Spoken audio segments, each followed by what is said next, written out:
Hello, Tom Maguire. I just want to really highly recommend and do a quick review of this book, Concorde by Mike Bannister. I listened to this one on Audible, absolutely fantastic as an audiobook, but quite often when I really enjoy an audiobook, I will go out and buy the hardback version as well, or the paperback, whichever, to stick on my shelf so that I can go back over it, look at it again. It's quite nice for the reviews as well, just a bit of a thumb through the book. This one is lovely. It's got some fantastic photographs, which I think is really important for this story. So I'm just going to tell you a bit about the book. I'm going to try not to sort of come up with any spoilers or anything like that, but just give an idea as to why this book is kind of really good for personal development as well, how it's relevant to that, why Concorde's kind of a little bit personal to me, myself as well. And yeah, just bear with me and I will give you the review. So when I was young, I remember going to air days at St Morgan over at Newquay in Cornwall. My parents would bring me over roasting hot August days. I remember seeing Concorde some years coming in, absolutely fantastic. I remember, the excitement of my parents kind of telling me that Concorde was going to be coming in, watching it come in to land, that droop nose that it has, the noise it made, absolutely fantastic. And I was really young at the time. I must have been sort of, I don't know, 6, 7, 8, maybe, yeah, something like that. Yeah, I think it would have been in the 90s anyway. Just really distinct memories, that the sounds of aircraft, red arrows going by, tornadoes, Jaguar bombers, Vulcans, all coming back to me now. There were flight simulators there, you could go on as kids, they used to do archery, all sorts of stuff. I just absolutely love it, it's fantastic. I absolutely love flying. I don't particularly like getting on passenger aircraft and flying abroad because I just find it quite uncomfortable. I can't stand all the waiting and stuff, but I love flying Cessnas.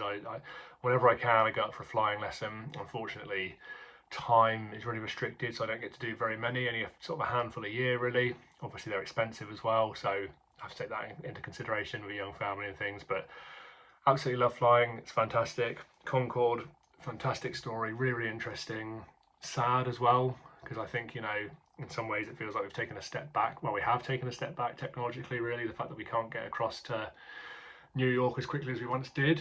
And this book just gives a really good account of what Concorde was about, where it came from, how well it did, what went against it. Mike Bannister himself being one of the main pilots, giving his personal account. It's full of all sort of, there's certain tension in the story as well. There's sort of courtroom bits in there as well. It's just really interesting. It's brilliant. If you're into flying, you'll love it. If you're not into flying, then you're bound to find it interesting anyway, really. It's also quite relevant to personal development, I think, because it tells Mike Bannister's story of when he was a kid, from sort of humble beginnings, wanting to be a pilot, being that ambitious and determined and hardworking to achieve his dreams. So I think that's a really good message as well. I'm just going to read a couple of bits from the book while I'm here. So on the front, we've got a quote from Jeremy Clarkson, the legend himself. Concorde represented the sheer wondrous genius of the human race. Love that. And I think that sums things up in only the way that Jeremy Clarkson can, really. He's pretty outspoken, isn't he? Just on the inside here, just as you open the book, the world's greatest aircraft. So Concorde is the most beautiful, iconic and distinctive flying machine ever to grace the skies. For over a quarter of a century, she was the world's only successful supersonic airliner, carrying passengers in comfort and style at speeds faster than a rifle bullet, and at heights that provided a glimpse of the edge of space. Love it. And this book has as well got some fantastic photos in it, right back from the beginning of Concorde, other aircraft that America and Russia tried to kind of copy it with. It's really interesting. It's just a fascinating piece of history, isn't it? And that's what I love about history. You have something like Concorde going on, but there was all sorts of other stuff going on as well at the time, wasn't there? And you've also got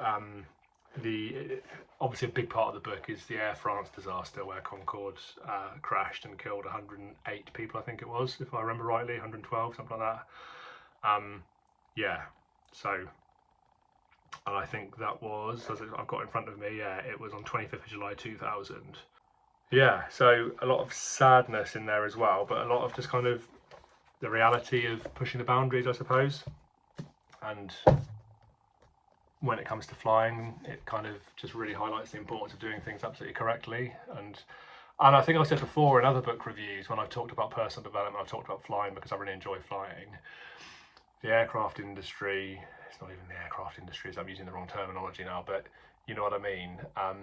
They really do, they are probably the best example of learning from mistakes and making sure things don't happen again. Learning from that, having checklists. I've talked about the importance of checklists before and how that can be important and really useful for anyone day to day. Even if you're not necessarily piloting an airplane, you know, you can have checklists to make sure you don't miss things. And there just seems to be, I think I've talked before, in comparison to something like the NHS, where things just seem to happen and people get away with mistakes and nothing necessarily comes of it. When it comes to the aviation industry, they seem to learn all the time. It seems to be really important that they learn from those mistakes and make sure those things don't happen again, and that information is kind of shared with everyone as well. It's not just held onto by one person or one sort of company. It seems to be this open kind of culture of learning and developing all the time. So fantastic book. I'm not going to give any spoilers particularly. If you know the story already, then fair enough, but you'll probably still really enjoy it. I highly recommend it on Audible. It's really well read. It's really good to listen to. But there it is, hardback. Fantastic book. Cheers. Speak again soon.